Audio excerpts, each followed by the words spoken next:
BJP. സംസ്ഥാന അധ്യക്ഷനെ തിരഞ്ഞെടുക്കാനുള്ള കോർ കമ്മിറ്റി യോഗം അല്പസമയത്തിനകം ആരംഭിക്കും. പ്രകാശ് ജാവദേക്കർ യോഗത്തിൽ പങ്കെടുക്കുകയാണ്.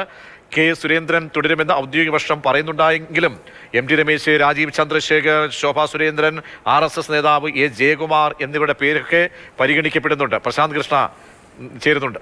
പ്രശാന്ത്, 11 മണിക്ക് യോഗം തുടങ്ങുമെന്നാണ് അറിയിച്ചിരുന്നത്. എല്ലാ നേതാക്കളും അവിടേക്ക് എത്തിയോ? യോഗം ആരംഭിച്ചോ? യോഗം 11 മണിക്ക് ആരംഭിക്കുമെന്നാണ് അറിയിച്ചിട്ടുള്ളത്. ഏതായാലും അല്പസമയത്തിന് തന്നെ യോഗം ആരംഭിക്കും ആര്യ. കാരണം മുതിർന്ന നേതാക്കൾ, കോർ കമ്മിറ്റി അംഗങ്ങളെല്ലാം എത്തിക്കൊണ്ടിരിക്കുകയാണ്. ഏറ്റവും പ്രധാനം ഇന്ന് രാവിലെയും ഈ നിമിഷവും സസ്പെൻസ് BJP തുടരുന്നു എന്നതാണ്. കാരണം മുതിർന്ന നേതാക്കൾക്ക് പോലും ആരാകും അടുത്ത സംസ്ഥാന അധ്യക്ഷൻ എന്ന കാര്യത്തിൽ ഒരു വ്യക്തത വന്നിട്ടില്ല. കാരണം ദേശീയ നേതൃത്വം ഒരു തീരുമാനമെടുത്തിട്ടുണ്ട്. അത് പ്രധാനമന്ത്രിയുടെയും ദേശീയ അധ്യക്ഷന്റെയും അമിത്ഷായുടെയും എല്ലാം നേതൃത്വത്തിലെടുത്തൊരു തീരുമാനം. ആ തീരുമാനം ഇവിടെ ചുമതലപ്പെടുത്തിയിട്ടുള്ള പ്രകാശ് ജാവദേക്കർ, കേരളത്തിന്റെ ചുമതലയുള്ള പ്രഭാരി പ്രകാശ് ജാവദേക്കർ ഇവിടെ കോർ കമ്മിറ്റി യോഗത്തിൽ അറിയിക്കും. ആ ആൾ മാത്രം ആരാണോ അടുത്ത സംസ്ഥാന അധ്യക്ഷൻ എന്ന് ദേശീയ നേതൃത്വം കണ്ടുവച്ചിരിക്കുന്ന ആ ആൾ മാത്രം ഇന്ന് ഉച്ചയ്ക്ക് നോമിനേഷൻ നൽകും. ഇന്നിപ്പോൾ രാവിലെ നമ്മൾ കെ സുരേന്ദ്രൻ രാവിലെ ഇന്നിപ്പോൾ ശ്രീപത്മനാഭ സ്വാമി ക്ഷേത്രത്തിൽ ദർശനമൊക്കെ നടത്തി മടങ്ങി വരുമ്പോൾ നമ്മൾ അദ്ദേഹവുമായി ബന്ധപ്പെട്ടവരോടെല്ലാം ചോദിച്ചു. അപ്പോൾ അദ്ദേഹം ഒരുപക്ഷെ ഒഴിഞ്ഞേക്കാം എന്ന സൂചനകൾ നൽകുന്നു. പക്ഷേ സുരേന്ദ്രൻ ക്യാമ്പ് ഒന്നടങ്കം പറയുന്നത് കെ സുരേന്ദ്രൻ തുടരുമെന്ന് തന്നെയാണ്. തുടരാനുള്ളൊരു സാധ്യതയും അദ്ദേഹത്തിനോട് അടുത്ത വൃത്തങ്ങൾ തള്ളിക്കളയുന്നില്ല. അദ്ദേഹത്തോട് അടുത്ത വൃത്തങ്ങൾ അദ്ദേഹം തുടരുമെന്ന ഉറച്ച വിശ്വാസത്തിൽ തന്നെയാണ്, വളരെ ആത്മവിശ്വാസത്തോടെ സംസാരിക്കും. പക്ഷേ ഇന്ന് രാവിലെ ഞാൻ വളരെ വിശ്വസനീയ കേന്ദ്രങ്ങളോട് സംസാരിക്കുമ്പോൾ ഒഴിയാനുള്ള സാധ്യതയാണ് ഉള്ളത് എന്ന് വിശദീകരിക്കുന്നു. ഒപ്പം തന്നെ മറ്റ് 3 പേരുകൾക്കാണ് സാധ്യത എന്നും പറയുന്നു. അതായത് RSS നേതാവ് ജയകുമാറിന്റെ പേര് ഇപ്പോഴാണ് അപ്ഡേറ്റ് ആയി ഒരു പക്ഷേ ഉയർന്നു വരുന്ന പട്ടികയിലേക്ക് പ്രശാന്ത് ഇപ്പോൾ നൽകിയ സ്ക്രിപ്റ്റ് പ്രകാരമാണെങ്കിൽ വരുന്നത്.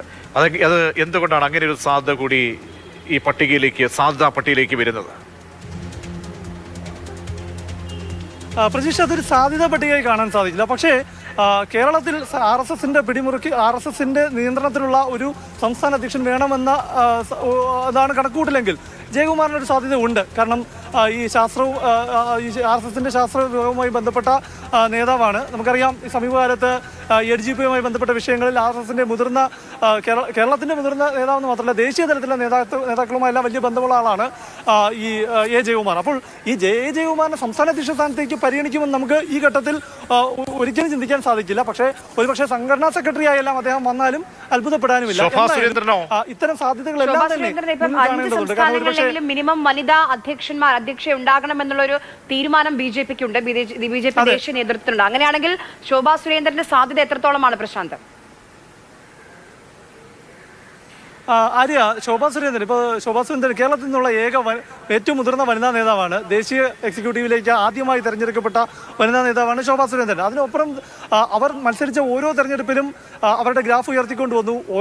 ഒട്ടും BJPക്ക് സാധ്യതയില്ലാത്ത മണ്ഡലങ്ങളിൽ പോലും വലിയ മുന്നേറ്റം, വലിയ വോട്ട് ശേഖരിച്ചാണ് അവരുടെ പ്രകടനം കാഴ്ചവെച്ചത്. മാത്രമല്ല വളരെ വൈബ്രന്റ് ആയിട്ടുള്ളൊരു നേതാവ് എന്ന തീപ്പൊരി പ്രസംഗമെല്ലാം നടത്തുന്ന തീപ്പൊരി നേതാവ് എന്ന നിലയിൽ തന്നെ ഒരു വനിതയെ പരിഗണിക്കാൻ ദേശീയ നേതൃത്വം തീരുമാനിക്കുന്നു. രാജീവ് ചന്ദ്രശേഖരനുള്ള സാധ്യത നമുക്ക് ഈ പറയുന്ന എന്താണ്, ഒരു തീരുമാനം എടുത്തു കഴിഞ്ഞു. ഇതൊക്കെ ഈ ചർച്ചകൾ പോലും നമ്മൾ ഒരു പക്ഷേ അത് ആരെ തട്ടി നിൽക്കും എന്നൊക്കെയുള്ള കാര്യങ്ങൾ അല്പസമയത്തിനകം നമുക്കറിയാം. ഔദ്യോഗികമായി ഇതൊക്കെ സാങ്കേതികമായ നിമിഷങ്ങൾ മാത്രമെന്നേ പറയാൻ കഴിയുള്ളൂ. എങ്കിലും നമുക്ക് ലഭ്യമായിട്ടുള്ള ഈ സമയത്തിനുള്ളിൽ നിൽക്കുമ്പോൾ രാജീവ് ചന്ദ്രശേഖരന്റെ സാധ്യതകൾ എത്രത്തോളം? രാജീവ് ചന്ദ്രശേഖർ കേരളത്തെ സംബന്ധിച്ചോളം അദ്ദേഹം കഴിഞ്ഞ ലോക്സഭാ തെരഞ്ഞെടുപ്പിൽ വന്നു തിരുവനന്തപുരത്ത് മണ്ഡലത്തിൽ മത്സരിക്കുമ്പോൾ നല്ല രീതിയിൽ ടഫ് ഫൈറ്റ് നടത്തിയ ആളാണ്. അപ്പോൾ വീണ്ടും ഒരു ഫോക്കസ് കേരളത്തിലേക്ക് അദ്ദേഹം ഈ നിയമസഭാ തെരഞ്ഞെടുപ്പുമൊക്കെ മുന്നിൽ കണ്ടുകൊണ്ട് അദ്ദേഹത്തിന്റെ പേര് കൂടി പരിഗണിക്കപ്പെടുമ്പോൾ അദ്ദേഹത്തിൽ കാണുന്ന ഒരു പ്രതീക്ഷ എന്തായിരിക്കാം?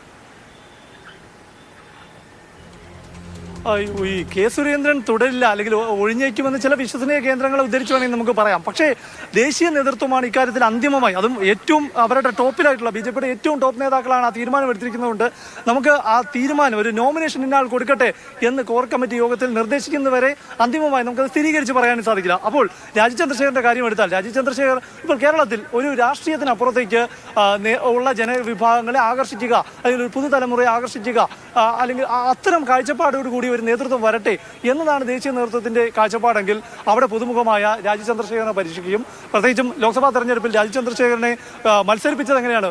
ഇലക്ഷൻ ഡിക്ലെയർ ചെയ്യുന്ന അവസരത്തിൽ കൊണ്ട് ഇവിടെ രംഗപ്രവേശം ചെയ്യുന്നു. അതിനുശേഷം പക്ഷേ അദ്ദേഹത്തിന്റെ പ്രകടനം എന്നത് ഒരിക്കലും ബി.ജെ.പി. സംഘടനാ തെരഞ്ഞെടുപ്പാണ് എന്ന് പറയുമ്പോഴും കേന്ദ്ര നേതൃത്വം ഒരു പേര് തീരുമാനിച്ചിട്ടുണ്ട്. ആ വ്യക്തി മാത്രമായിരിക്കും ഇന്ന് നാമനിർദ്ദേശ പത്രിക സമർപ്പിക്കുക. നാളെ ഔദ്യോഗിക പ്രഖ്യാപനം. ഇതപ്പോൾ യോഗം തുടങ്ങുകയാണ്. ഈ ഒരു തീരുമാനം, ആ ഒരു പേരിലേക്ക് എപ്പോൾ എത്തും? മാധ്യമങ്ങൾക്ക് ആ പേര് അത് ആരായിരിക്കുമെന്ന് ഏകദേശം ഇന്ന് എത്ര മണിയോടുകൂടി അറിയാൻ കഴിയും? ആര്യ 11:05 കോർ കമ്മിറ്റി യോഗം തുടങ്ങിക്കഴിഞ്ഞാൽ 1 മണിക്കൂറിനകം കോർ കമ്മിറ്റി യോഗം തീരും. മറ്റ് അജണ്ടകളൊന്നുമില്ല. ദേശീയ നേതൃത്വത്തിന്റെ പ്രതിനിധി പങ്കെടുക്കുന്ന ശരി പ്രശാന്ത്, എന്തായാലും ആര്യ നമുക്ക് അല്പസമയം കൂടി കാത്തിരിക്കാം. വളരെ പ്രധാനപ്പെട്ട പേര് പ്രശാന്തിലൂടെ നമുക്ക് ഉടനടി അറിയാൻ കഴിയും. കേരളത്തിന്, പ്രേക്ഷകർക്ക് അറിയാൻ കഴിയുമെന്ന പ്രതീക്ഷയാണുള്ളത്.